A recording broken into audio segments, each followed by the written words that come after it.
Welcome to this week's End of Days Update, coming to you from Minneapolis, Minnesota. We're here at Living Word in Brooklyn Park. We were just down in Rochester, had a great time at Mercy Hill Church. Tons of visitors. Wow, about the coming of the Lord, so much fun. So we're here at Living Word tonight, if you can be with us. And this next weekend, we'll be back in Tulsa, Oklahoma, attending a World Outreach Church's prayer conference. So we'll be there Sunday through Wednesday enjoying that. But man, we're coming to you every week to look at the different things that point to the coming of the Lord, specifically the signs of the second coming, because the rapture is signless, but the second coming has tons of signs. And we get into this as not an escape theology, but a hustle theology. So we're looking at more verses coming to pass right in front of our eyes than any other time in history.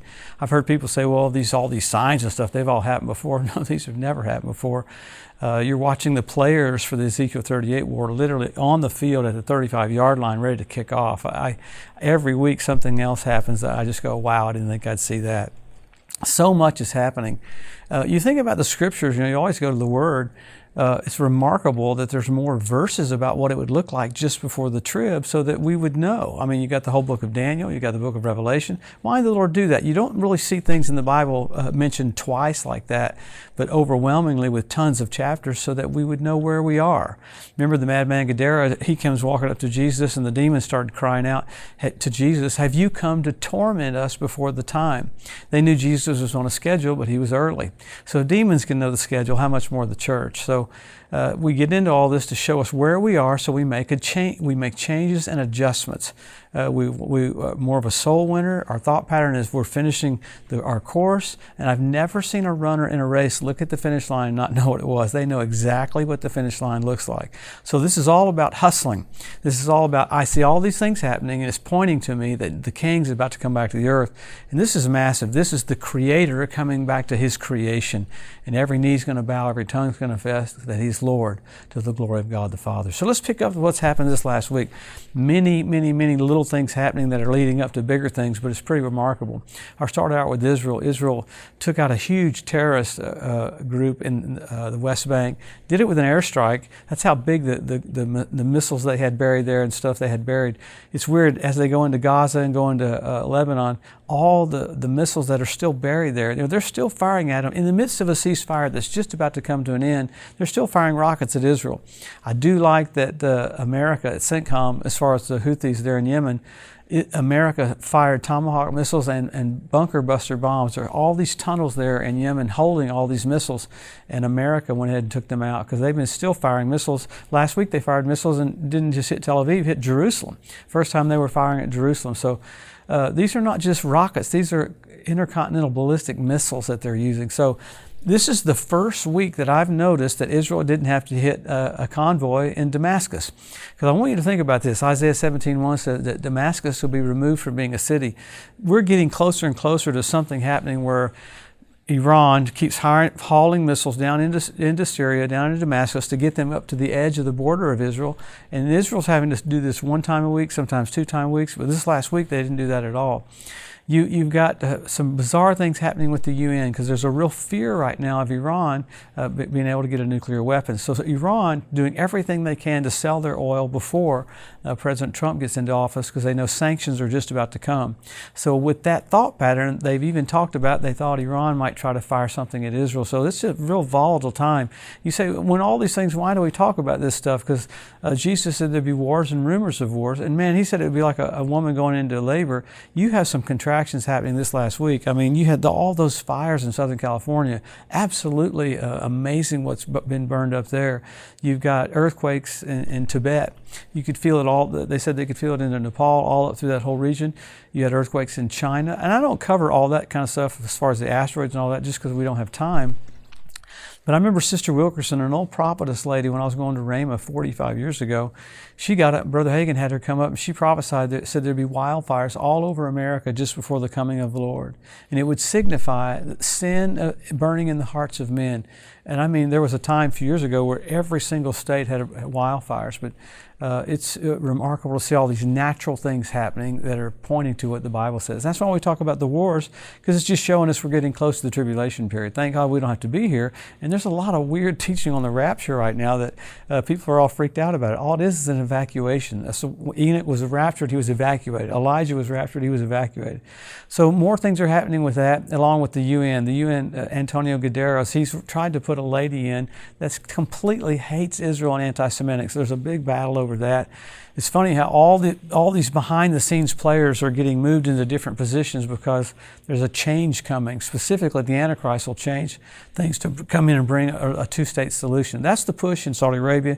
That's the push in Egypt. All these others are coming together. They say, quote, to have another ceasefire, but they're all pushing one agenda, and that's a two-state solution. Watch the borders of the Six-Day War. Watch them come to the forefront. That happened in 1967. All that's going to be pushed right toward Israel.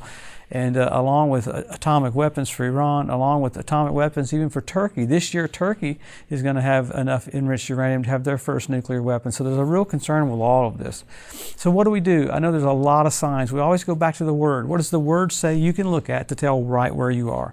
Jesus said in Luke 21:24, when you see Jerusalem won back, you can tell that the time of the Gentiles is pretty much up. So that happened in 1967. Remarkable.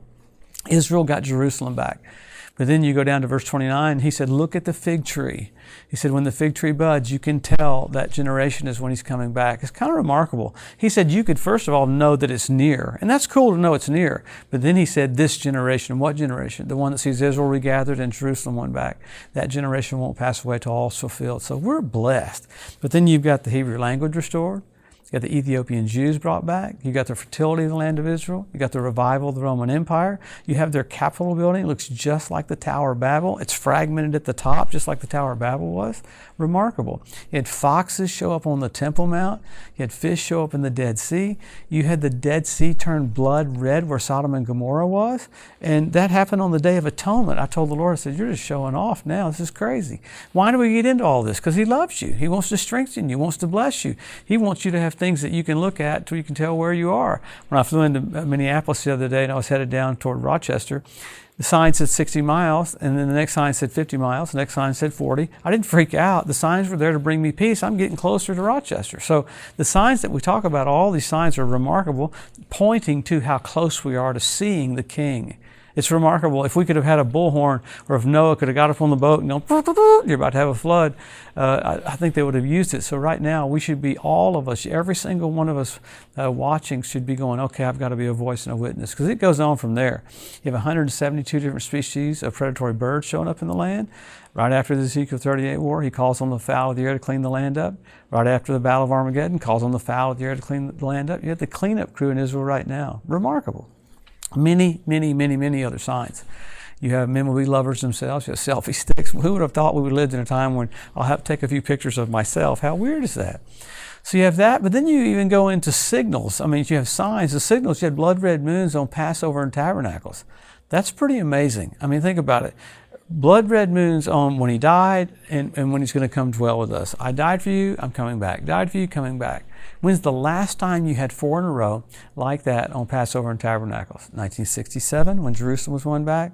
1948, when Israel was made a nation. And 1492 at the Edict of Expulsion, when the Jews were kicked out of Spain. Wild. Massive radical events coinciding with signs in the heavens. And then at the birth of Jesus, you had Jupiter, Regulus, and Venus come together. I mean, that's pretty remarkable. We had the Bethlehem star, Planus, king planet, Regulus, Jupiter.